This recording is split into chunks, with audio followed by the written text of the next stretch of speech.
Teddy এবং চককে ডাকা হয়েছে একটি রহস্যময় ঘটনা তদন্ত করার জন্য।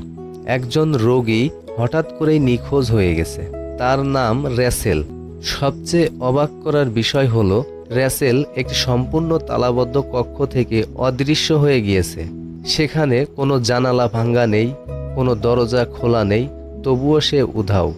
তারপর সেখানে গিয়ে টেডি ও চাক আওয়াল তাদের তদন্ত শুরু করে।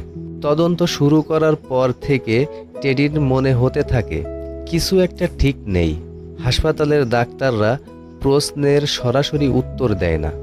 রক্ষীরা অদ্ভুতভাবে তাদের দিকে তাকিয়ে থাকে। সবাই যেন কিছু একটা লুকানোর চেষ্টা করছে। ধীরে ধীরে টেডির সন্দেহ বাড়তে থাকে। তার মনে হয় এই হাসপাতালের ভিতরে গোপন ভয়ঙ্কর কোনো গবেষণা চলছে। সম্ভবত রোগীদের ওপর মানসিক নির্যাতন করা হচ্ছে।